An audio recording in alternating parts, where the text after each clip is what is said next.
No, are you? Okay, I'm ready. Welcome to another episode of What is Happening with My Life Right Now. I'm one of your hosts, Giovanna Burgess White. And I'm the other host, Yvette Valdenegro. And today we have a beautiful guest on, one of our clients, Heidi Furlong. And if you watched the last episode, we are all talking about the empty nest shift, not the empty nest. SHIT. Okay. And what we do is if you know us, we do the top one topic every month, and then we bring on a client that's either gone through it, going through it, and she shares her story. So today we have Heidi. Welcome, Heidi. Thank you for having me. Oh, thank you for being here. We're really excited. I to feel have like you I'm here. an empty nest expert now. Yes, you are. Well, let's just jump into that, Miss Heidi. And why do you feel that you are the expert at empty nesting right now?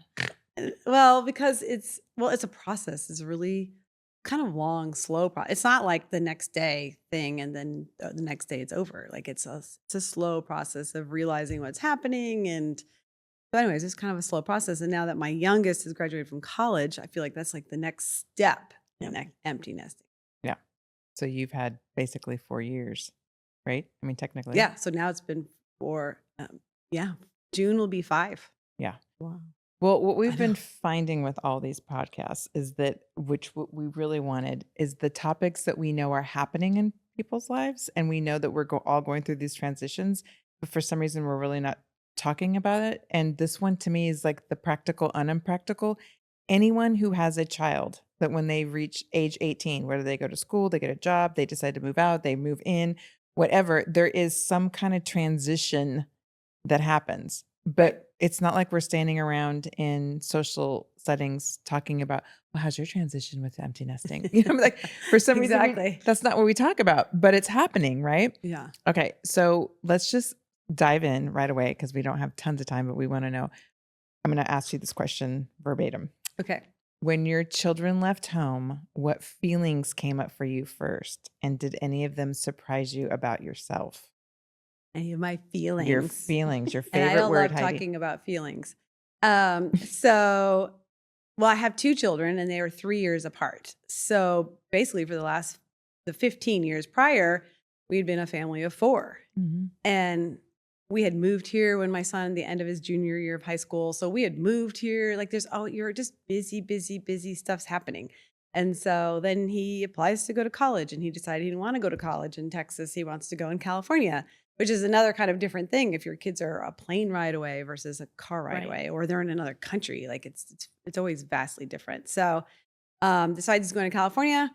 We had the big plan to take him to school. So we fly Southwest because back then you could get 2 bags free for everybody. So we had 8 bags on the plane, fly to California, move him in. He's all happy.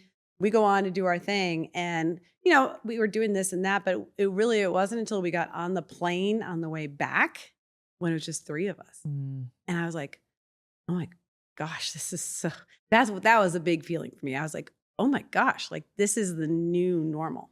Yeah. Okay. Explain that. Cause I'll say for myself, you feel like automatic someone's missing. Their Right. essence and their presence is Right. not around. Because for 15 years, it was 4 of us Right. because my daughter was 15 at the time. So, Yeah. And then, then you kind of go into your daily thing, which also was interesting because it's a different dynamic for everybody in the family. So we would sit down at the dinner table because we always sit and have dinner. And my husband and I would look at our daughter and be like, how are you? How's your day? And she was like when you're not the oldest, Wait, what? you're not used to that. Nothing, no focus is on you. Right. The focus is always on the oldest. So now suddenly she's the oldest. And she literally one day was like, I don't like this. Like she was just like, she didn't like the attention. She didn't like the questions. Dear. So for everyone in the family, it's an adjustment, Yeah. and we did that for like 3 years. And then she decided to go to California, which was great because the 2 of them were close to each other, but now they're both a plane ride away. So it did help that that they're close to each other and they still are, in proximity. But then that was a whole nother kind of weird thing too. And there was a lot going on too, because through that was all COVID. So all that was topsy-turvy. My son had come home and then they went back and then, it was back and forth, back and forth. And the other big shift is that my husband, who was gone all the time, was now home. We just talked So about that's another part is that, okay, kids are leaving and then the spouse is there more. And so because of COVID, he worked from home. And that was the first time we've now been married 30 years that he was working from home. So that was another huge shift, to deal with. So it's just, like I said, it just evolves over time and what happens. And then really, it was kind of okay. Everyone's doing their thing. And then last fall, so a year and a half ago, we then had no pets. And that's another thing, because you really put your focus on whatever you're putting like when there's chaos going on, you don't pause and you don't slow down and you're not paying attention to your feelings and to what's really happening. So last that August, we had eventually lost all the pets. And so that fall, I was like, wow, my house is too clean and too quiet. I'm too young for this. Like, I got to do something about it. So that's when I kind of went on this mission. I decided I needed 2 golden retrievers in my life, which I now have. But Sadie and Simba, they have their own Instagram. Yes. We'll plug it in later. they have their own Instagram. But again, like, I knew at that moment my house is too quiet and I want to have 2 golden retrievers. And I didn't know how that was going to happen, which that's a whole separate podcast. But eventually it did. And that's what, and that kind of, I feel like, especially moms that are when you kind of have that nurturing part of you, and it's like, okay, well, your husband's still there, but it's like you kind of still need to take care of something, a warm body.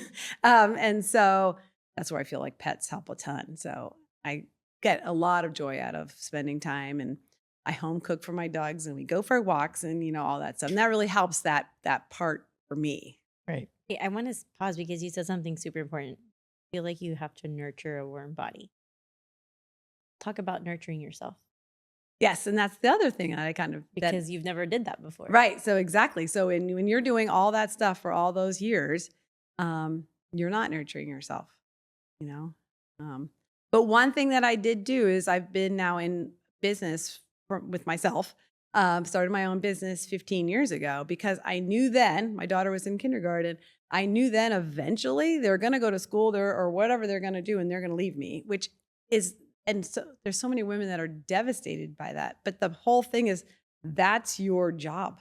Your job is to raise a good human being, citizen, and send them out into the world. And so what happens is if you do your job right, you basically get fired from that job and you no longer have that job anymore. And so it's kind of nice if you can plan, like kind of just get some ideas of like, what is it that I'm going to be doing once they're gone? They can't just graduate from high school and the next day you're like, okay, what am I going to do? Right. Because the pre-planning.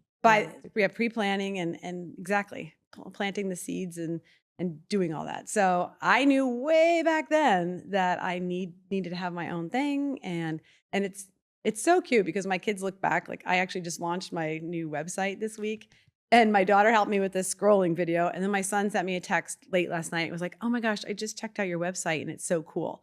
So it's like, it's so fun for them to see because they saw me through it. Right. They were young when I started as a little side gig and, really turning it from like, okay, I'm a busy mom with a side gig to like, okay, now this is this is who I am. I actually am a leader and a stylist and a mentor and all these things, but you don't really have time to realize that that's what you're doing when you're with all the busy stuff and the nurturing and all that. Okay. I kind of want to go back because you also I know you not like the feelings thing of it, but the one thing that I think people really do appreciate about our podcast is that we do express those because someone's feeling that out there, right? The feeling of, so you said when you first went to college and then you came home or on the plane, you felt, was there a moment when the second person went to college that you experienced kind of that, I don't know, even whatever your words are that you want to explain, that you realized now there's neither one of them here? Like, you Yeah, and Ted. just you and Ted. Was my husband and I. Was there a moment when that realization hit you? After Hallie left? Yeah, I mean, like I said, it was kind of crazy because that's at the same time when my husband was home a lot. And then that's kind of when I really realized it. May have been my birthday present or something, but we have a table that goes outside. So now it's just the two of us. Like, if we go sit outside, you're at this long, you see the movies where the people are at the long tables at opposite ends. And that's the way we were. We're like, well, this is kind of weird. And then we actually bought a table that closes closer. So you could sit next to each other. Because so that's really it. Like if you're at the dinner table, you're like, wow, now it's just the two of us. Which, I mean, even this week I was having that realization that, okay, maybe I don't need to go to Costco and stock up on all this stuff. Because Okay, it really is the two of us. I think that is so funny because I experience and I still do it now. The cooking part of it. Yeah. I think to myself, I don't even like it doesn't Yvette, you take the recipe and cut it in a third. It's not like, but when I cook, it's like, who are you cooking for? Right. For days. Like an army's supposed to come in because I was used to 4 people coming through and Right. 2 boys that are 6'5" come through and you're like, I don't think I cooked enough. And I'm thinking, Right. who is there a neighbor we can cook for? Right. Because it's a habit. Yeah. You keep going through the Yeah. same habit and you go, okay, I'm You're still like, doing okay, the I same don't need thing. to go to Costco and buy this giant thing. Yeah, exactly. Or cook. Although now I'm cooking for my dogs and that's like cooking for 3 teenagers. But well, and then there's all the little things. Like I went and got the Easter decorations out. I took the box out and it's funny because one of the golden retrievers, Sadie, took all the decorations out of the box and was leaving them all over the house, which was so funny because I was like, well, I don't really feel like I want to. I don't need to decorate for Easter because there's no kids and I'm not even hosting. So it's just weird because you're in the habit of these things and then you're like, well, maybe I don't need to do that anymore. Well, and there's a difference between a need and a want, right? Like Right. you're now going, do I even really want to do this? And not that one way is right or wrong. Just because someone decorates their house to the hilt and whatever doesn't mean that that's right. And you deciding, I don't think I want to spend my energy doing that. I'd rather do something else this week. But you get to discover, is this a need or is this a want?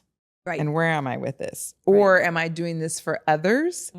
Or do I Right. get to now do this for myself? Yeah. And even your Right. decorating could be different. Yeah. You could be like, well, I used to decorate for the kids because it's more of the cutesy fun thing. And now you may go, well, now I kind of want to maybe do some grown-up decorations around the house Exactly. that have more meaning or new things for you and Ted. Right. So it's a different focus. But there's a lot of those different focuses. Yeah. Okay. So again, back to the feeling. Sorry, because that was really good. If someone was out there today and they're like, I don't like the anticipation of what that will feel like for them.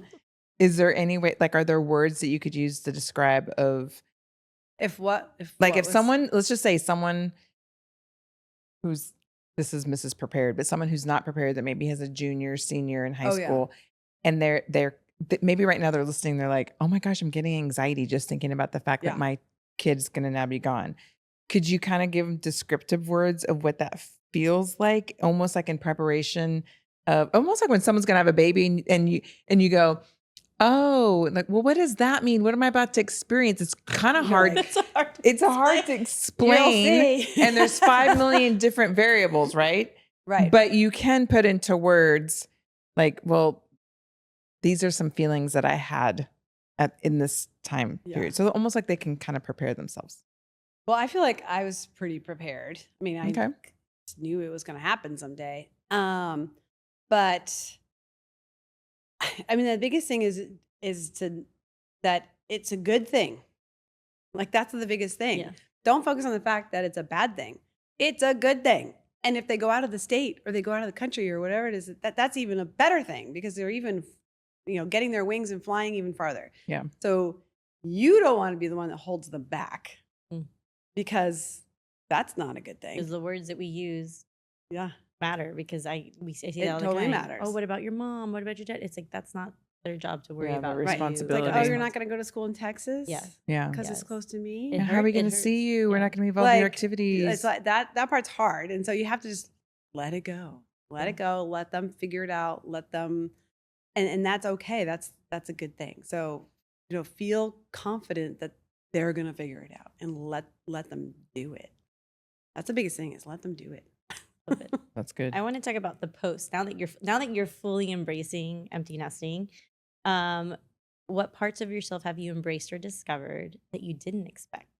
So now, like, Hallie's been out almost 5 years. I know now it's 5 years. 5 years this June. Kristen's been gone longer.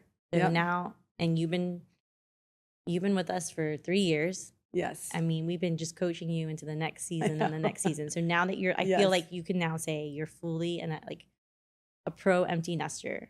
What's something Yes. that you've embraced or discovered that you did not know about yourself? Yes. I call myself a well-adjusted empty nester. I love it. Well, coaching definitely helped a lot because you don't really know what to expect. Like you said, what do you give? You don't, like you said, you're about to have a baby. You can't really explain what that's going to be like. And for each person, it's different. And each situation, it's different. So like I'm sorry, I got lost. No, it's in there. okay. Just like something that you discovered, like something About about yourself. yourself that you didn't Oh, even yeah. expect. I mean, obviously the growth. Well, then, I mean, you have more time. Yeah. That's a huge thing. You're like, oh, like even this week, I have no events at night. And I was like, oh, this is what people do at home. They just hang out and like, it's Yeah. weird. It's weird to have time because you're so busy. Normally you don't have time to even think about what to do if you had time. But yeah, I mean, all the coaching really, really helped me do more for myself. So I just started doing more for myself. Yeah. More physical activity, working out and all that stuff. Really, I think really the next step will definitely be like more traveling. So more traveling, that kind of thing. And just, it's hard to figure out. You guys are always asking me, well, what's your hobby? Yeah. I still haven't really figured that out. Right. I've been working on it for a long time. Well, and we talked about that in the last episode. Like, there's a lot of women who didn't work during the time, and Right. they didn't have hobbies, and all of a sudden, their friends were the kids' parents because it was activities or high school. And so now it's like they leave. You don't have friends. You don't have a job. Yes. You're home with your partner, and you have all this time. That And can be depressing. That to That some can be people very are like, saddening. Now what do you do? now, Yeah. yeah, That's really what people are like. Well, now what do I do? right. Okay, but don't you feel like the dogs are a hobby? The dogs are definitely a hobby. Yeah, they take your time. You 100% Yes. love it. Yes, that's a good hobby. Yeah. It is. I But- mean, they were still kind of puppies, but yeah, that is, you're training them into a Yes. teenhood. So yeah, I think finding something that brings you joy, whether it's music or physical movement or a craft or something to help like maybe your creative Mhm.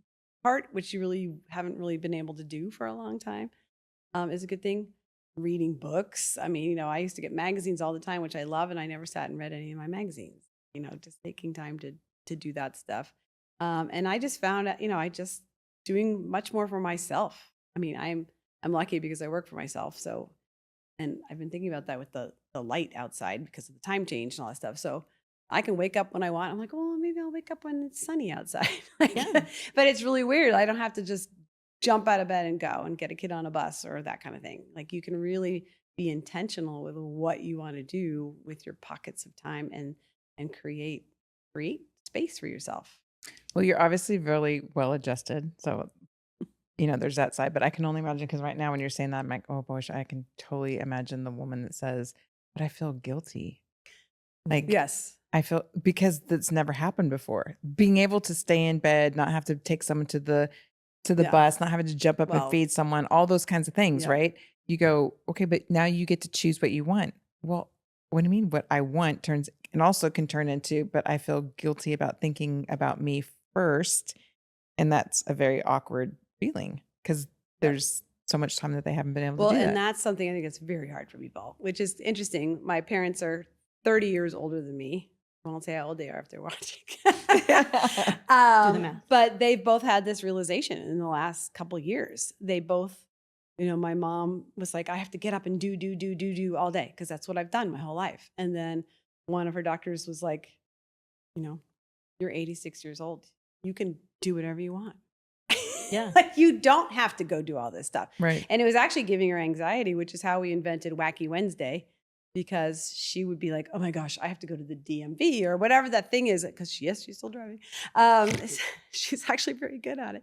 But she would give herself anxiety because she's so used to having structure and so used to having to do certain things every single day that she was kind of put it out. And then she would wake up on Wednesday and be like, I'm going to go do this today. So I'm going to go to the yarn store or whatever it is, which I thought was cute. And then my dad was the same thing. He's always like, okay, well, I got to get back to work. Like, well, what are you doing? He's like, well, I'm reading. I got to read all those emails. I'm like, do you have to read all those emails that you're getting from random stores? It's not even like real emails. So he's like, you're right. I don't have to go read all these emails. So even 30 years ahead of me, my parents are both struggling with that still. Well, because that's what we're used doing. It's like we live in a society that you are what you do, right? Right. So if you've been working he still calls it work. He calls it work. I have to go back to work. I have to go back to work to look on that. And I understand that. I mean, Right. I totally get it, but that's why we always try to teach that it's who are you being? Yeah. Because who you're being will lead to what you need to actually be doing. Right. So, and obviously your mom figured out Wacky Wednesday. So, yeah. She'd be wacky. Okay, well, I feel like you did say this, but we're gonna just kind of close it out with this. Like, obviously, I feel prepared, even though I don't know the unknown. I feel prepared for whatever Bailey decides to do, and then I feel like it's still gonna be another 2 years after that. That's really gonna be the empty nesting. For anyone out there that's like, what's maybe one piece of advice that you would give to them? Now you being a pro at it. Yes. And maybe for any woman, it could be someone who doesn't have a job, or maybe Right. they do. But what would your advice be to them right now during these pre-empty nesting years? Think about like what brings you joy. Like what brings you joy? Yep. Because you could then kind of move into that. Whether you're like, okay, I want to play tennis, but I'll just play a little bit and practice, and then I'll join a tennis league when my kids are done, or whatever. Start thinking about what brings you joy. Do a side hustle. Maybe you have a full-time job. Maybe you're home, full-time, whatever it is, but maybe you start planting that seed and being like, I'm going to try this. I'm going to try to sell this or do this or whatever it is. Start dipping your toe in it now before you're in that moment, because you may be like, I want to go be a gardener or whatever. And then you go gardening, you're like, I hate gardening. Especially if you're in Texas. I think finding that joy and finding out what you want to do and just do it in little bits when you do have time, and you can be thinking about it. And also you could be planning, and it gives you something to look forward to. Yeah. So as they walk out the door and you're like, oh, now I get to do this thing, instead of having to be panicked and worried and sit around and think, what am I? What does bring me joy? I don't know. What is my hobby, which I'm still working on. So the dogs are your hobby right now. Yes. Well, I think for us, we would say, like we said in the last episode too, community is super important. So even though you may be losing sense of community of the, kids, the parents of the kids, it's like finding new community. Yes. Because I think that'll help a lot as well. And then obviously we always talk about us, which is coaching, but there is coaching out there in all ways, shapes, and form. Because in the last episode, we did talk about the loss, like a feeling of loss, depression, anxiety that does come up, because those are real things that women don't know how to do that alone. So just know that we're here to help. Thank you for And the being partner here. side, we didn't. Oh really yes, talk we're about going to do another episode on we the didn't partner. even But get you to do that. I think we have, need to if do- you aren't a single parent and you do have a partner, that's a whole nother episode. Yes. We'll work on that. But yes, there's another relationship there, not only with the one with yourself that you need to find out and figure out who you want to be in this next season of life. It's also what kind of partner do you want to be, and vice versa. What type of partner do you want your partner to be? Because it is a different dynamic. They also lost kids through that journey. They're also, a lot of husbands are retiring too. Like that's a retirement, and the kids leave is like, oh, there's a lot of time. Well, just as much as we as women think we've changed, the men change too. Yes. That what they wanted 20 years ago versus who they are now, what they experience at work. When they come home and it now is just the two of you, they're used to the chaos and the this and the that and the responsibilities. They don't have that also. Right. Yeah. That should be part 2. Spouses. Yeah. We'll get Transition to spouses. Okay, yes. Get a video. Yes. I do love what you said about community. That's a big one. Yeah. I'm always big about community. Yeah. So find a book club, there's all sorts of stuff that you can. Yes, you I can would do start now. with something, because Start once now. school There's activities are empty done, nest, it's gone. communities too. There's empty nesters. Oh, There's- see? And if not, we can start. There is. You can play mahjong. You can play bunko. Yes. You can like something that you're gonna go do. You can start meeting people, community, all that stuff. Well, thank you for being here. We really Thank appreciate you you. sharing your story and your life with Yes. us. And then until, I guess, we didn't do a sponsor of the show. And we're on Cabby. Perfect. So this episode is sponsored by Cabby. If you did not know, that Yvette and I are wear and share stylists, we are. And what does that mean? We literally wear Cabby What and does we that share it. Okay, that's all we do. And today we actually have our Cabby team leader with us on top of that. So she's all in Cabby. And so today we just wanted to share there is opportunity for side gigs, but also if you love to shop, just shop with us. Yvette and I do a really good job at sharing what we wear, but you also have an amazing Instagram on what you wear. So We will put Yes. all the links to where you can find our wear and share, what we're wearing today, or what even Heidi is wearing. So thank you, Cabby, for having us at this episode. So we will Yes, be and back. thank you for even listening, and please pass this along to anybody that Yes. you know is about ready to be an empty nester, because this is episode for them. Until next month. Bye. Bye.